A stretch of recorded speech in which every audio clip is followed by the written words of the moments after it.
Andy Burnham and Angela Rayner completely crumble when asked very simple questions, because the people that said you were racist for noticing that we have an immigration problem are noticing we have an immigration problem, but they obviously can't admit that because that would be racist. So they're trying to manage the consequences, but keeping the problem hush hush. And so we're going to see these two clips of Andy Burnham, Angela Rayner, going to see how they completely fumble in their responses and also how ordinary British people are responding. But first, listen to Angela Rayner essentially say basic economics is false, racist, and divisive. But the idea that there's a lot of foreign people coming in and taking council housing or social housing is false. Reform have come out today and said that they would like to restrict who is eligible for social housing, and they want British nationals who are in work to be the only people who have a priority for it. Do you have a Let me know what you think about that policy in the comments. response to that? Yeah, I think it's scaremongering and I think it's insulting. Actually, what people know out there is that we have a housing crisis because we haven't built the homes that we need desperately in this country. Nearly all of our social housing goes to UK nationals now. Most people can see that we don't have the housing we desperately need.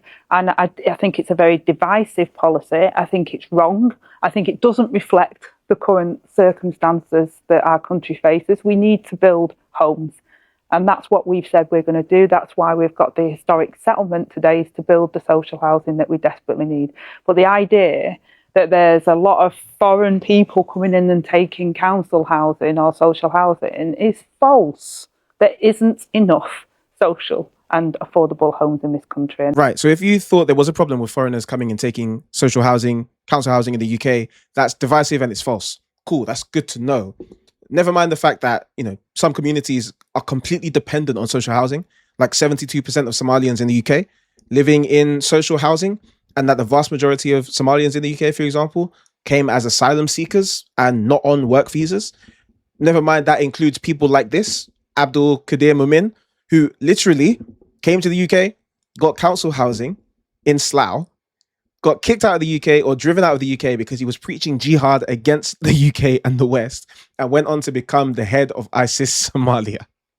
But, his wife and kids are still currently receiving council housing in Slough. So we have a housing problem, but it's nothing to do with foreigners coming to the UK, people who should not be here in the first place, coming to the UK and taking council housing or relying on the state to fund. Narrative that illegal immigration is actually putting our women and children at risk, which it obviously is. Even the Home Office and Andy Burnham couldn't ignore it. However, when questioned on it, they couldn't give you the simple, straightforward answer. They tried to skirt around it. Watch. Today, the Home Office is issuing a booklet, as you know, to asylum seekers, advising them what is and isn't appropriate, indeed criminal behaviour, particularly sexual behaviour in this country. Why is that necessary for the government to do that? Now, let me know in the comments why you think the government had to do that. And let me know if you think Andy is going to respond honestly or give it a bit of a Keir Starmer shuffle.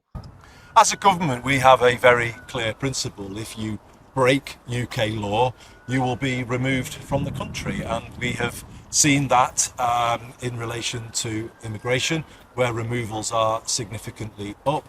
I'm currently working to ensure that foreign national offenders who can be removed from the prison system are removed from that system. So it follows that if we're taking this approach, people are made it's made explicitly clear what the UK law is and what the societal norms of the UK are. Because it makes perfect sense to have people who break into the country housed, fed, and then tell them, by the way, we don't tolerate this kind of behavior. Because that just naturally follows, isn't it? And of course, you asked me why we needed to issue that guidance. I'm just going to throw off a bunch of statistics to tell you we're handling this problem, which, isn't really a problem at all, because they're just doctors and engineers, right? They're just doctors and lawyers who are fleeing persecution from France that need our help, to the point where, if it's very clear, many of them actually pose a threat to us, to not just our women, our children, but also our elderly, as you'll have seen in the news recently, that we can't possibly close our doors. We just have to try and say, please don't harm us. Please don't hurt people. Please don't do it. And it's all well and good for Andy to say, the rest of the country needs to play our part. We need to spread the load with these barbarians, many of them who we have no business being around. because he's got the protection of number 10. You know, do you think he has that policy at his home? If somebody breaks into number 10, he then issues a nice little letter, an A4 piece of paper saying, in this house, we don't kill, we don't rape, we don't do these things. Please, please. Of course not. Because again, he doesn't have to deal with the consequences, but he's seeing the consequences. He's seeing them. Now, if you notice them, you're racist. So what is it when he does it? Maybe Andy Burnham is a far right racist, just like me and you. And now it's all well and good for him to make these policies and for them to try and act like these issues don't really exist. But ordinary people have to pay the consequences. Like that town of Piddington, where they're now putting in 1,250 illegal migrants, setting up accommodation for them. This over here is the population of Piddington, 350 people. This is how many military-aged men are going to be, or mostly military-aged men, you know, maybe 1 or 2 women and children in that town. It's devastating. And just listen to what people from that town, like this woman here, had to say about it. Because this is the stuff they don't see or they don't even think about when they call us racist for calling out these problems. My daughter spends a lot of time in Ambrose and with my parents. And it makes me emotional because things are going to change. And people don't understand how. I grew up in that village. And I want my daughter to be able to grow up like I did. And she won't be able to, and that's the simple fact. People can bury their heads in the sand, and they can think that all of these people that are coming over are wonderful people, and I'm sure that some of them just want a better life, and for them, I commend them for making the trip. Come over and make a better life. But we all know, because we see it in the media every single day, we see it on the other groups with people who are living this nightmare already in Wethersfield, in Barnham. There are parts of their towns that are no-go areas because the illegal migrants are making people feel unsafe. My daughter, as I said, spends a lot of time with my parents in Ambrosden because I know she's safe there. She goes to the park with my mum. She walks her dog in the woods with my mum. The other day she went blackberry picking with my dad, a little tradition that they've started since she was little. She went blackberry picking down various different little rural paths in the village. And I thought to myself as I was driving home, how sad, because that tradition's probably going to end now. She's not going to be able to go blackberry picking with my dad anymore and make jam, because it's probably not going to be safe. Sad situation we're in.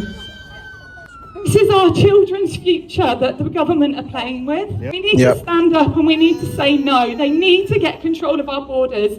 Andy Burnham's not going to do it. He's not even interested. He hasn't even acknowledged what we're saying. We have to get the message out there. So many people in this town are burying their heads in the sand. And that's it. You know, people like Angela Rayner, Andy Burnham, they can sit in their ivory towers and say, hey, we need to be compassionate. We need to be compassionate to these victims.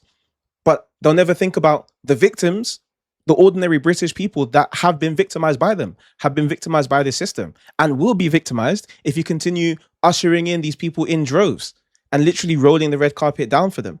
The idea that this is compassion, this isn't compassion. Compassion, I mean, Britain is a Christian country. Compassion, Jesus tells us you have to look after your friends. You have to look after your family. You have to look after your people. You can't ignore them because you want to appear virtuous and literally let them become victims or let them become prey to people with evil intentions. Be innocent as doves, but wise as serpents. That's literally what Jesus said. We need some more wisdom in number 10 Downing Street. And I know you feel the same way because you watched this video. And if you did, check out the next video on your screen. I know you'll be blessed by it. I'll see you there. Peace and blessings.